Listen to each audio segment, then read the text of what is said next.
Hello, room 3. I am going to be reading today a story to you that is one of my favorites as I start the school year. And there's lots of lessons we can learn from this story. So this story is called Horton Hatches an Egg. It's by Dr. Seuss. So it's kind of an older book. And you can see I've used it for a very long time. I love this book, this story. All right. Sighed Maisie, a lazy bird hatching an egg. I'm tired and I'm bored. I've got kinks in my leg from just sitting here day after day. It's work, how I hate it. I'd much rather play. I'd take a vacation, fly off for a rest. If I could find someone to stay on my nest. If I could find someone, I'd fly away free. Then Horton the elephant passed by the tree. "Hello," cried the lazy bird, smiling her best. "You've nothing to do, and I do need a rest. Would you like to sit on my egg in my nest?" The elephant laughed. "Why, of all silly things, I haven't feathers and I haven't wings. Me on your egg? Why, that doesn't make sense. Your egg is so small, ma'am, and I'm so immense." "Tut, tut," answered Maisie. "I know you're not small, but I'm sure you can do it. No trouble at all. Just sit on this egg. Just sit on it softly. You're gentle and kind. Come, be a good fellow. I know you won't mind." "I can't," said the elephant. "Please," begged the bird. "I won't be gone long, sir. I give you my word. I'll hurry back while I'll never be missed." So there's Horton right there. And she's up in her tree, sitting on her egg. "Very well," said the elephant. "Since you insist, you want a vacation? Go fly off and take it. I'll sit on your egg, and I'll try not to break it. I'll stay and be faithful. I mean what I say." "Toodaloo," sang out Maisie as she fluttered away.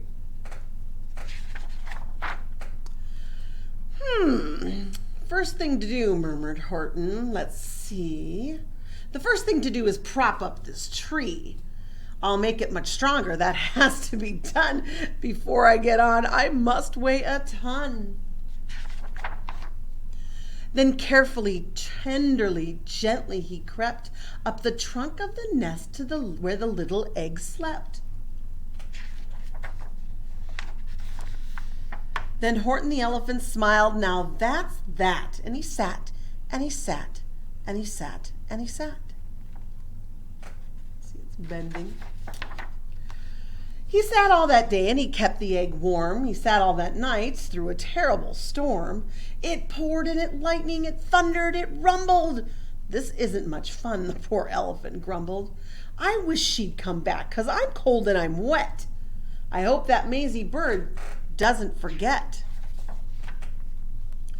But Maisie by this time was far beyond reach, enjoying the sunshine off in Palm Beach, having such fun and such a wonderful rest, decided she'd never go back to her nest. Here she is up in the tree. So Horton kept sitting there day after day, and soon it was autumn and the leaves blew away. Then the winter and the snow and the sleet and the icicles hung from his trunk and his feet. But Horton kept sitting and said with a sneeze, "I'll stay on this egg and I won't let it freeze. I meant what I said and I said what I meant. An elephant's faithful 100%. So poor Horton sat there the whole winter through, and then came the spring with troubles anew. His friends gathered round, and they shouted with glee, "Look at Horton the elephant's up in a tree." They taunted, they teased him, they yelled, "How absurd! Our Horton the elephant thinks he's a bird." They laughed and they all ran away, and Horton was lonely. He wanted to play. He sat on the egg and he continued to say, "I meant what I said, and I said what I meant. An elephant's faithful 100%. So here's Horton up in the tree, and all of his friends are running away to go play. No matter what happens, this egg must be tended. But poor Horton's troubles were far, far from ended. For while Horton sat there so faithful, so kind, 3 hunters came sneaking up swiftly behind. He heard the men's footsteps. He turned with a start. 3 rifles were aiming straight right at his heart. Did he run? He did not. Horton stayed on that nest. He held his head high. He threw out his chest, and he looked at the hunters as much to say, shoot if you must. But I won't run away. I meant what I said, and I said what I meant. An elephant's faithful, 100%. But the men didn't shoot, much to Horton's surprise. They dropped their 3 guns, and they stared wide-eyed. Look, they shouted, can such a thing be? An elephant sitting up top of a tree? It's strange, it's amazing, it's wonderful new. Don't shoot him, we'll catch him. That's just what we'll do. We'll take him alive. Why, he's terribly funny. We'll sell him back home to a circus for money. The first thing he knew, they built a big wagon with ropes in the front with pullers to drag on. They dug up his tree and put it inside, with Horton so sad he practically cried.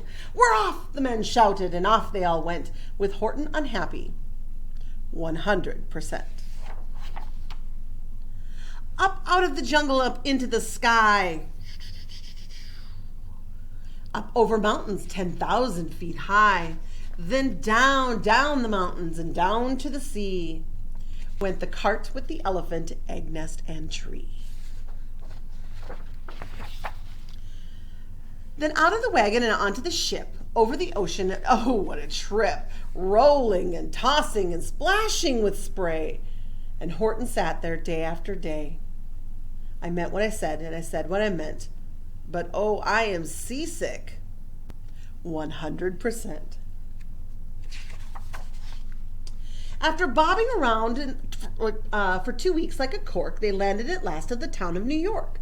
All ashore, the men shouted, and down with a lurch went Horton the elephant, still on his perch, tied to a board that could just scarcely hold him. Bump! Horton landed, and then the men sold him. Sold to a circus! Then week after week, they showed him to people for 10 cents a peek. They took him to Boston, to Kalamazoo, Chicago we can, and Washington too, to Dayton, Ohio, St. Paul, Minnesota, to Wichita, Kansas, and Drake, North Dakota. And everywhere thousands of folks flocked to see and laugh at the elephant up in the tree. Poor Horton grew sadder the farther he went, but he said as he sat in that hot, noisy tent, I meant what I said. I said what I meant. And an elephant is faithful, 100%. Boy, it sounds like Horton's having lots of challenges. Then one day, the circus show happened to reach a town way down south, not so far from Palm Beach. And dawdling along way high up in the sky, who of all people should chance to fly by? That good-for-nothing bird, Runaway Maisie, still on vacation and still just as lazy. And spying the flags in the tents just below, she sang out, oh, what fun! Why, I'll go to a show. She swooped from the clouds through the open tent door. Good gracious, gasped Maisie, I've seen you before. Poor Horton looked up, his face white as chalk. He started to speak, but before he could talk,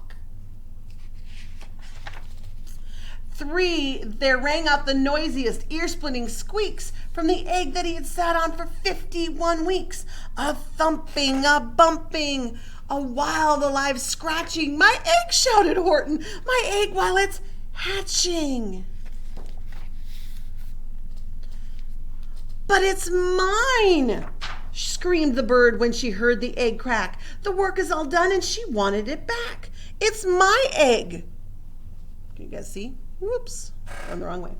It's my egg, she sputtered. You stole it from me. Get off of my nest and get out of my tree. Poor Horton backed down with a sad, heavy heart. What could he do, right? But that very instant, the egg burst apart, and out of the pieces of red and white shell from the egg that he'd sat on so long and so Well, Horton the elephant saw something whiz. It had ears and a tail and a trunk just like his.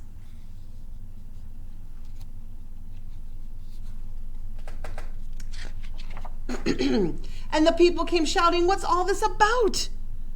They looked with their eyes popping out. They cheered and they cheered and they cheered more and more. They'd never seen anything like it before. Can you see him? "My goodness, my gracious," they shouted. "My word, there's something brand new. It's an elephant bird. And it should be like that," because Horton was faithful. He sat and he sat. He meant what he said and he said what he meant. And they sent him home happy 100%. Wonder if you can think about Horton and all that he went through to take care of that egg. What did he have to put up with? What are some things? Think about the beginning and the middle end of that story. And what kind of lesson we can be taught by what Horton went through. That's going to be kind of a conversation that we're going to be having all year. We're going to talk about what we need to do when we're coming up against things that are challenging to us. Let's see if you can think about that, and we'll have a discussion about it. Thanks for listening, friends. Bye.